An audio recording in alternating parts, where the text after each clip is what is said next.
And in his dream, what we find is that there are two boys. One is the plain boy, and the other was the coyote boy. So they are the two main characters in that particular story. So what happens in the dream? A large machine, a grand machine, lands on the earth, and it crushes all the trees, it crushes all the flowers, it crushes the grass, it crushes the earth, and grass is even demolished, and it is carrying away the wild animals, including the deer. On seeing that, one of the boy, coyote, is frightened, and to make him comfortable, what the other one does, flint-wing boy, what he does, he tries to console him with corn pollen, corn food. That is the traditional practice. When one is in distress, so naturally, these indigenous people, they try to soothe each other, they try to console each other with corn pollen or the corn food. And at the same time, this is not all. At the same time, the boy who is consoling the flint-wing boy, what he is doing, he is praying the God. And he is praying the God saying, I quote, "We humble ourselves again, we look in your direction for guidance, we ask for your protection, we humble our poor bodies and spirit, because only you are the power and the source and the knowledge," end quote. And that is what the flint-wing boy does, so that they should be free from all distress. So the point is that this is their life, this is their traditional life. For each and everything, they turn to God, and they see God not just in one thing, they see God in everything.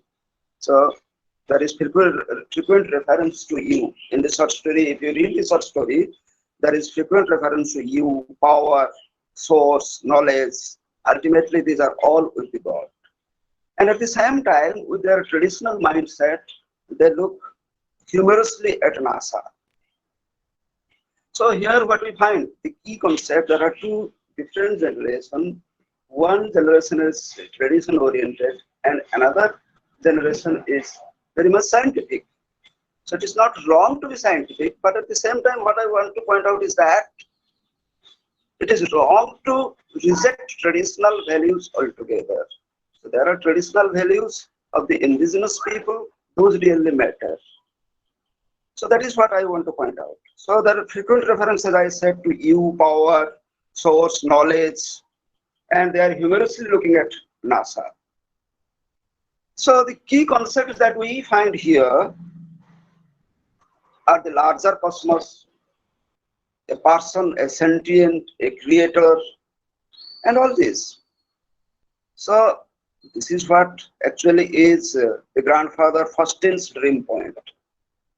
And this is the Faustin's dream point, and that is at the center what we call indigenous cosmovision, and that is indigenous understanding of you. Indigenous understanding of you, that means that is the God. The sentient creator beings, the cosmos of relations, and not just that, there is a complex entanglement, and in that complex entanglement, that is the entanglement of human with the more than human. So in a way that is creatively and thoughtfully negotiated. So then there is the reference to the monster here. So what is the monster here? The monster is the Euro-American understanding of power as colonization of frontiers, wilderness, and outer space. That the colonization that is put forth by Euro-American force. That stands as that is a kind of monster that we talk about here. So as I said, these are the concepts, and what is invoked here is to authorize genocide and slavery in the America and Africa because of this kind of colonization, Euro-American colonization. So the indigenous groups are there. They are there around the world, and they are ultimately related to sun, moon, stars, earth, and water. So they are not just inanimate beings. They have the life of their own. So far as life is concerned, they're as good as persons I'm talking about. So that is what is there at the center of this indigenous thinking. So there is an indigenous cosmovision that is entangled human relation with more than human worlds. It is not just this cosmovision, in that it is not just the human being, there are forces larger than human being. So each and every one is a person or individual, and the existence of each and every one here really matters. So that is what I want to say. So there is a cosmovision that is, in that the earth is a person, living being, and there is a relationship, as I said earlier. There is a complex relationship, and it is in this cosmovision that the indigenous people naturally detest the aggression towards the Mother Earth. And in that, as I said, everything matters. It is the soils, air, forest, river, and lakes. So that is the question of, first of all, that is the question of mutually with proper understanding, and we are interdependent to each other. So that is the whole thing. And that is at the center of Ecocriticism and Indigenous Studies.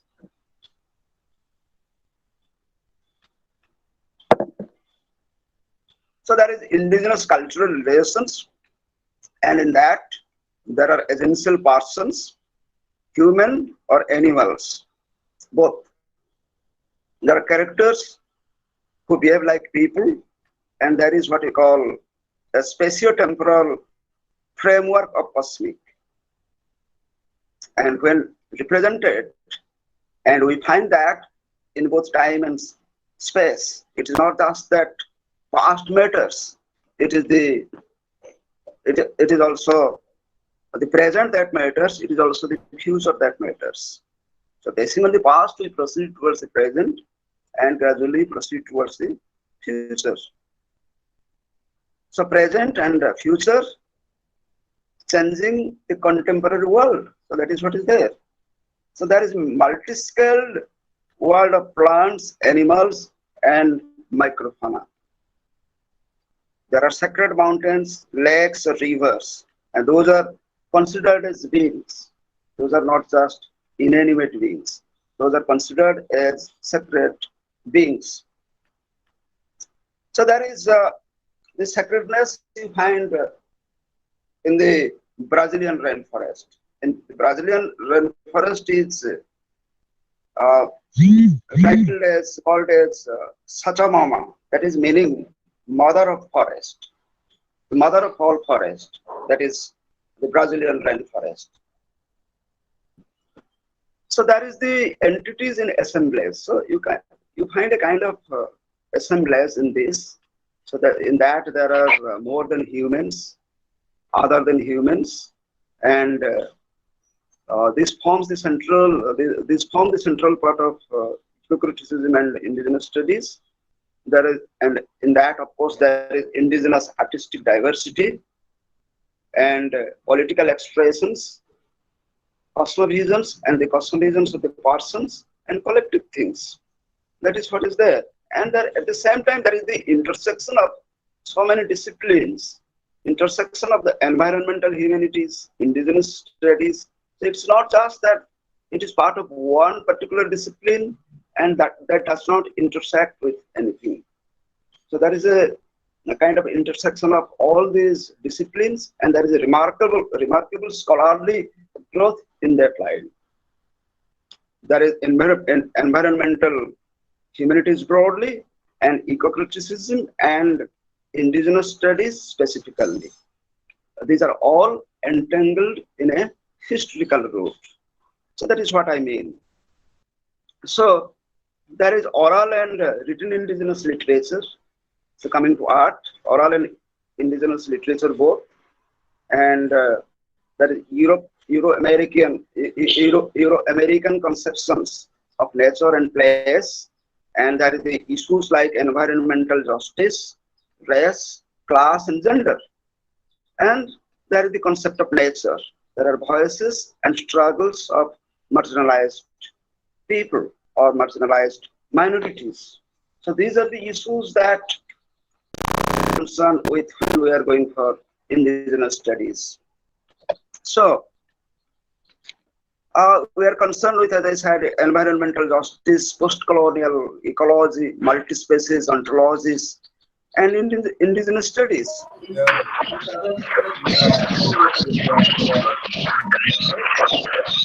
That is cultural and ecological knowledge and systematic oppression and racism at the same time. So there is a wide-ranging research in Europe when there is a question of indigenous studies. And in it is South America that influence an intellectual network, both mainstream and dissident.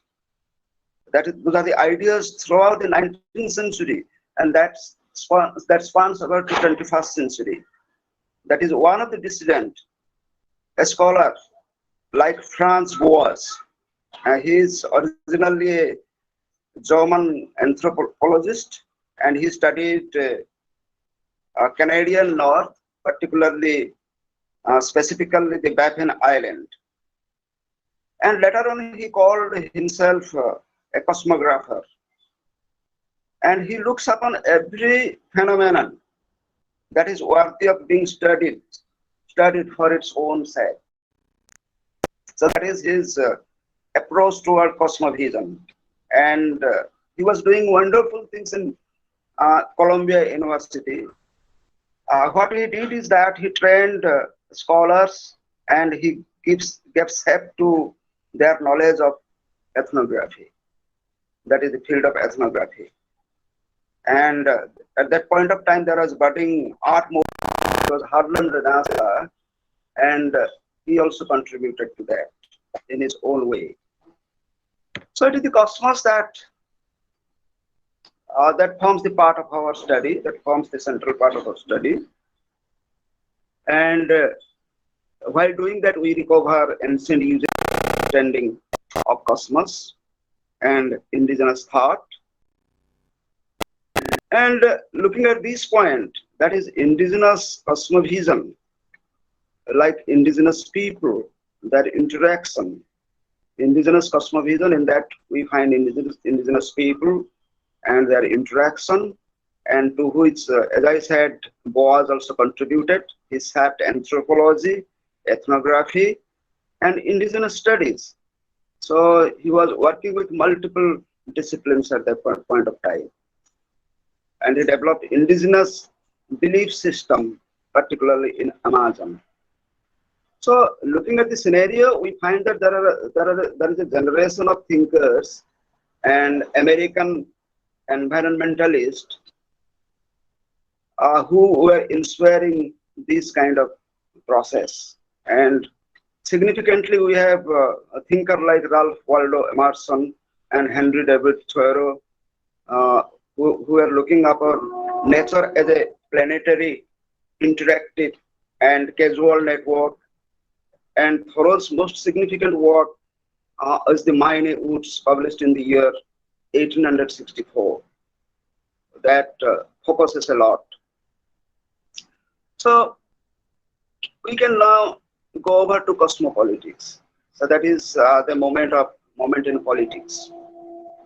So that is more in the line of recognition of what we call intergenerational evolutionary space and time. That is required not just for the survival of all the species, but also for the recognition of the rights. So that is what we understand cosmopolitics. So the that is something as the theorists like Isabella Stengers, who did a lot of work on the cosmopolitical proposal. That is, the persons asked to slow down. The persons asked to slow down in certain matter, and he says that there should not be any imposition of a particular cosmos upon the whole world. We cannot impose a particular cosmos or a traditional vision upon all the people of the world. The cosmic, that is cosmopolitan, it has its two constituents. That is the cosmos and politics. And in a way, cosmos refers to the unknown. Naturally, we know what we generally will do, not know about multiple. So that is it. And that is a divergent world. And when there is the question of politics, that is the articulation of the unknown, the way we articulate the unknown. Even though we do not know certain things, we try to articulate, we try to put that in certain ideological framework. And thereby, what we do is that we benefit ourselves, and we deprive the others. So that is the typical cosmopolitics. That is what we are concerned with. And we move towards cosmopolitan, that is the capable of articulating, to be capable of articulating something that is separated humans from nature. We try to separate human from nature, but that is not the way. And we have to redress the binaries. We are very much in the binaries. So when we are doing, we have to redress the binaries. So the binaries are that human and non-human, culture and nature, science and social, and there are theories of environmental criticism that requires both political and an ethical stance. We just should not look at things from political angle, but also we need to look at things from ethical angle.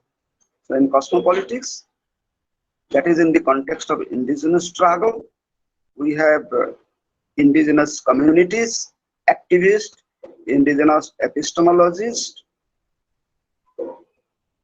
Also, there is the politics of ethics that is coming up now.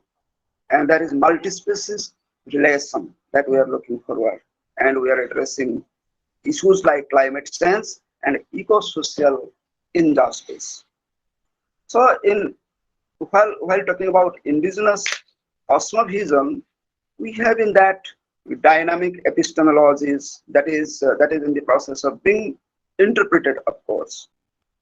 And cosmovisions are not essentialist nor simplistic, and so far as answer is concerned. These are all grounded in context and limiting or liberating the ethics and their politics. So there are theorists like Azini Guleno, who speaks that there are individuals living. He gives an instance of Amazon, and while doing that, he is referring to the people living in Amazon. So what is the practice? That is the traditional practice. So sometimes things are so much ethical. So whether we civilized people do certain thing, or the indigenous people do certain thing. So we just cannot say that whatever the indigenous people have been doing, it is right. Or else, on the other hand, we just cannot say that whatever we civilized people have been doing is also right. So there is an ethical line of that. So what is the traditional practice in Amazon is that, so individuals living there, they simply, so while fishing, the dolphins come, and when the dolphins come in the net, they go on cutting their penises, and they are drying those penises and selling them for male virility. So that is the practice. So here, the question that arises is whether this is ethical or not. So that is the question of ethics of such practices. And no doubt we must work for their eco-cultural livelihood. But at the same time, We have to see whether there are certain things which are ethical or not. At the same time, so this is what the indigenous people have been doing. But at the same time, we cannot ignore the fact that there are mega corporation trawlers. They are also engaged in overfishing, wildcat, gold mining, polluting streams, and deforestation, intensifying erosion, and ecological resource devastation. So this is what the civilized people have been doing. So these are the things which caution us against indigenous stories or cosmovisions. That's essential for ecological uh, viability, and that reminds us of the complex situatedness of local practices. So while talking about cosmovisions, we have certain dynamic epistemologies negotiated over long histories.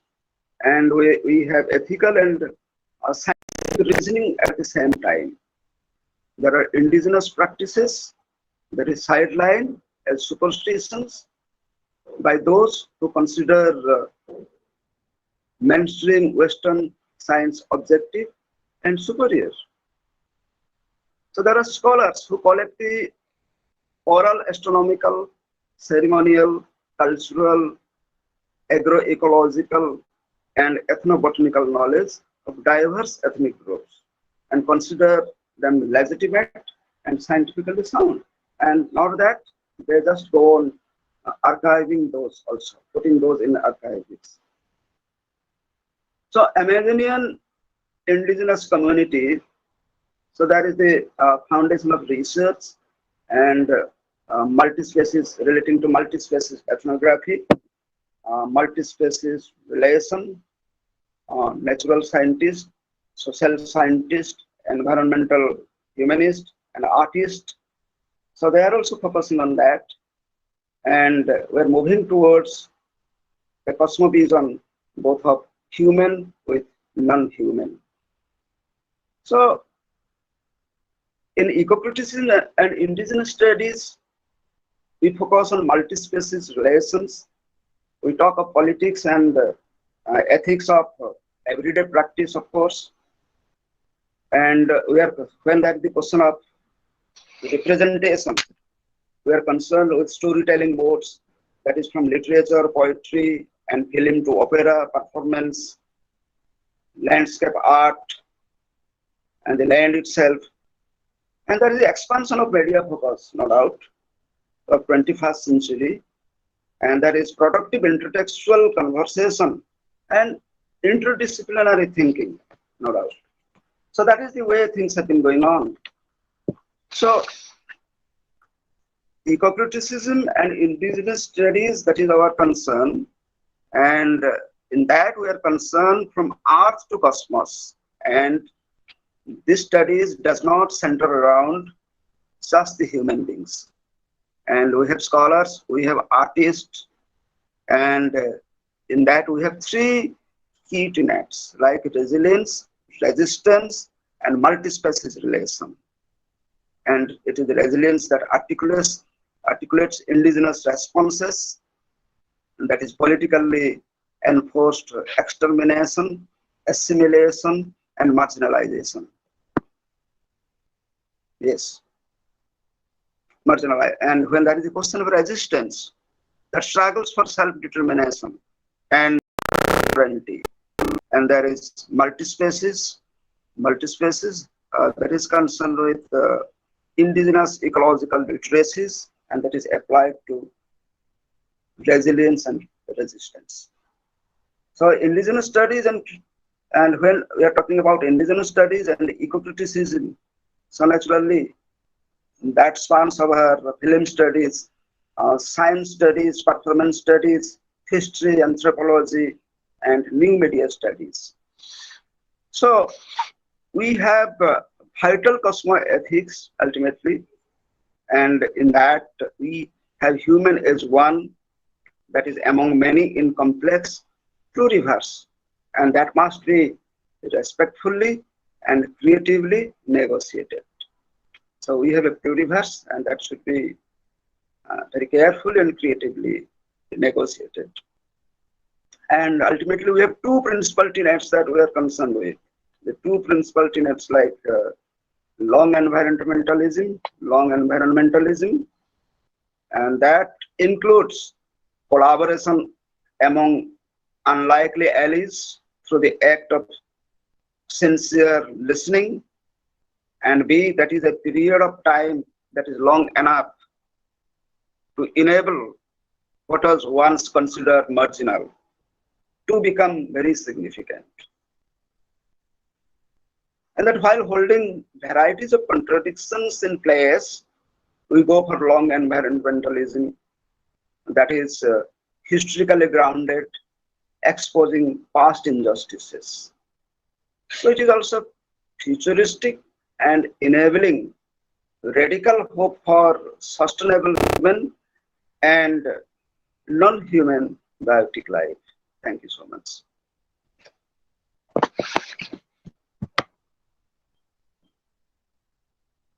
Thank you so much. Hello. Yes, sir. Thank you so much, sir. Am I audible?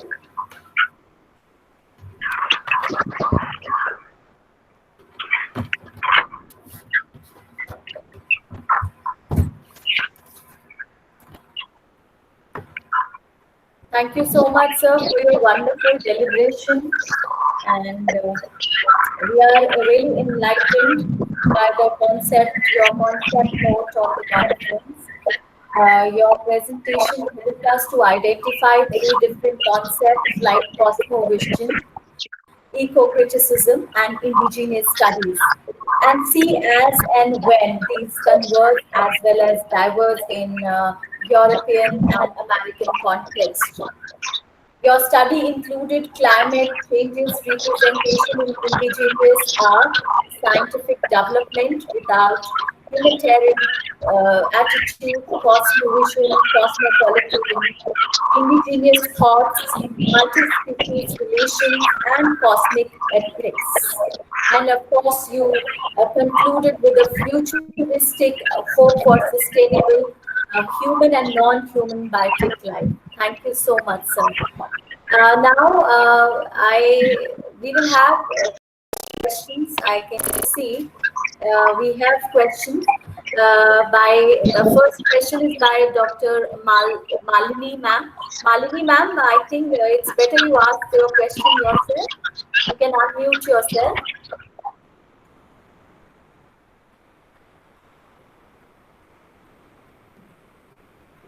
That was a very interesting presentation. Do you have any empirical data to support the various claims? Any current study that you could share with us that you had carried out, Doctor?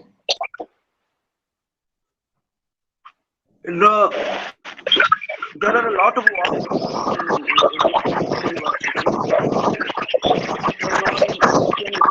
American universities.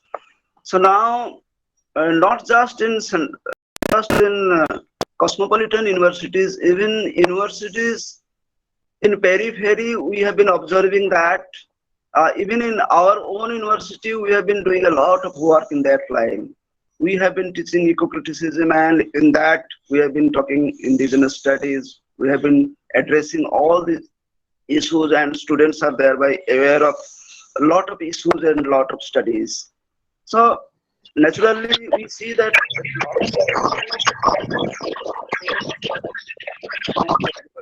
faculty. So we are not just confined to one discipline, as I said. So this is something that forms the part of multiple disciplines, and that way, even in literature departments, we have been very much aware of that. So I don't find any scares, and that is what we feel. So well, these are the disciplines, these are the issues which are such that one is concerned with the other is concerned with the other. So that way it has been going on. Even Professor, I'm curious if you have published your data in any ISI or Scopus Index journal, which you could share with us the empirical findings. I have published in international journal, abroad also, in this line, while talking about ecocriticism in one of the journal from Yugoslavia. I have talked these things widely, although in title it is ecocriticism, but in ecocriticism, within that particular title, I have dealt with all these issues. So personally, I have done a lot. I have personally done. Yeah, I'm not questioning your integrity. You have done a lot, yes. I would just like to read your very recent publication in your area. Maybe you could, type in the chat box current data that you have presented, a paper that you have published actually in a journal that we could read further, because we have not much time to actually pick up on all your wonderful insights in your area. I can send, of course. I can send, of course, if I am given email address, I can send whatever I have published. Just one will do, Professor. I'd just like to read further on it. Yeah, just one publication that you could recommend to us for us to read. Hello. Yes, sir.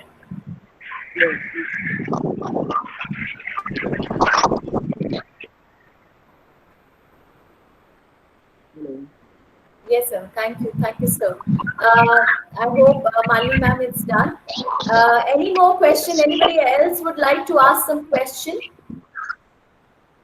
Please unmute yourself and you can ask.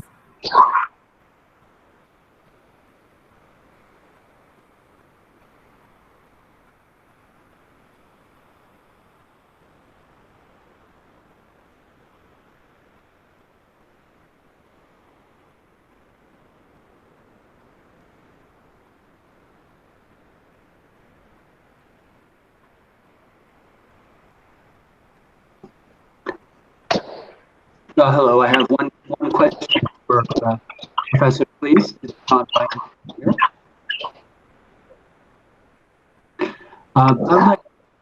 Professor, I'd be interested to know how some of your ideas of cosmovision and ecocriticism relate to the indigenous people of the Northeast of India. Hello. The sound was not clear. Please explain me the question. Sir, I think it's better, Charles, sir, if you can type your question because your voice was not audible. Or maybe you can retry because there is some technical problem on your side.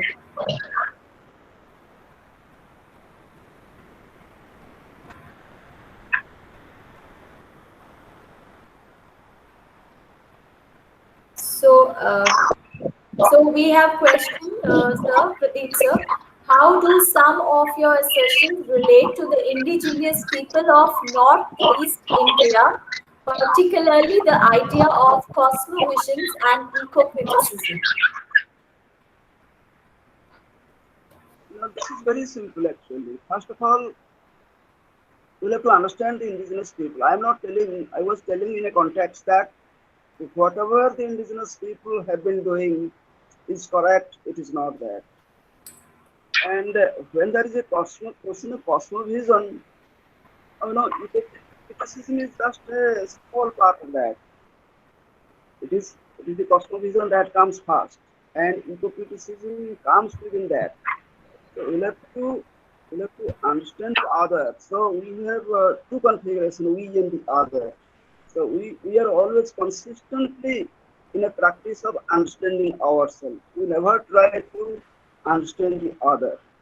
So my point is that while doing that, you'll have to see that you'll have to look forward to the other, we'll have to understand them. I'm not telling them, even though they are wrong, we'll have to understand them. So we'll have to see in the other. We'll not have to widen we and the other. So at the center of people, whether you study cosmovision or ecocriticism. So my understanding of things is that the gap between we and the other is gap. And then we go for an integral understanding of the things. I was giving you the example of Amazon. The indigenous people there have certain practices. Those are not correct from what we call one Indo. But at the same time, we cannot deny that they do not get practices which are not accepted. You have to understand this thing, and you have to understand this thing, and that's the kind of discourse in which things are very much implicated. And the more we try to know others, better is our speech. That is the leader. Because of that understanding that we have been suffering from this it's high time that we develop our sense understanding to this cosmos, to the beings like human beings or non-human beings. If we don't have that kind of understanding, we cannot bring any remedies to the world we are living. The world we live in, planet. Instead of trying to migrate to other planets, we have to see that how we innovate our own planet, how we live in a harmonious way.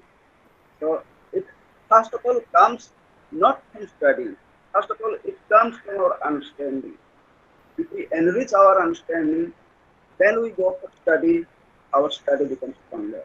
Our study becomes very much genuine. And I think that is my way of looking at things.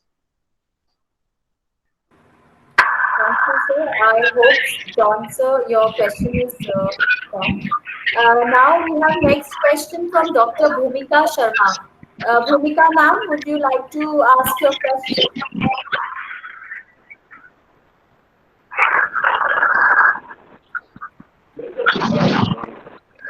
Yeah. Okay. Please go ahead.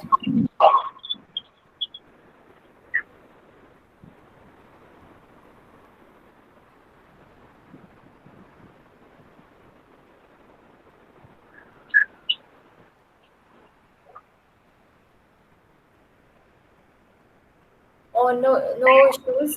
There is some problem on behalf of Dr. Bhumika. I will ask the question. She says, when we ask about post-colonial ecology, what, according to you, are the assumptions that we generally take up? Do you think they are somewhere influenced by Euro-American perspective, or manage to be quite independent to a major extent?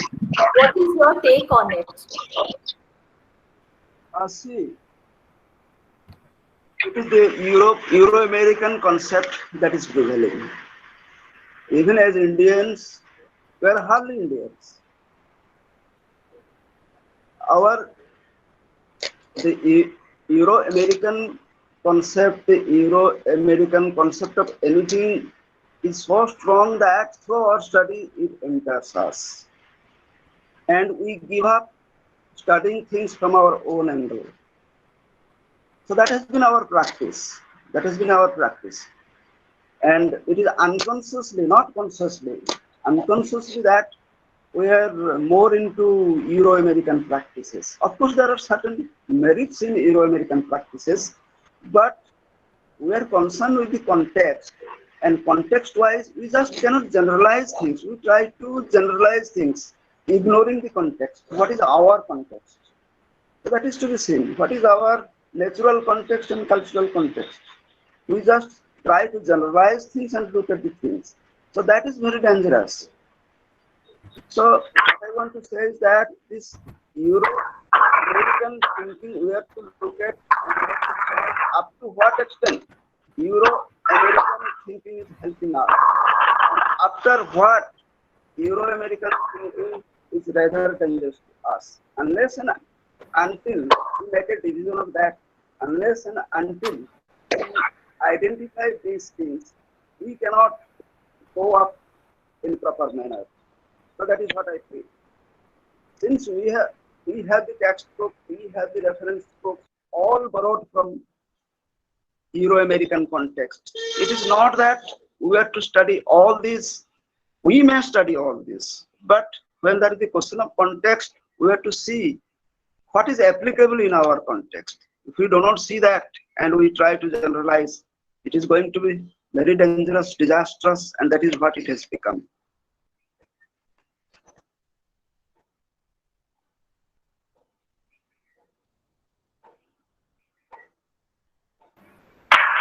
So thank you so much, sir. Bhumika Ma'am is saying thank you. And is there any more questions, or I think we can proceed further? So thank you, sir. I cannot find any more questions in the chat box. Thank you for enlightening us. And now I hand over to Shivdami.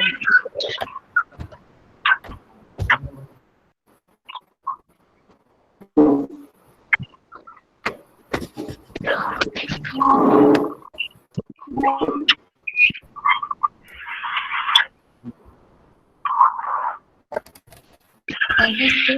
And the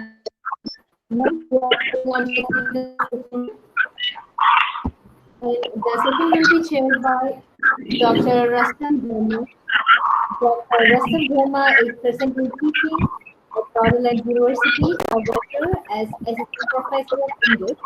His areas of interest include world literature, Indian writing community, literary theory, social science and social studies.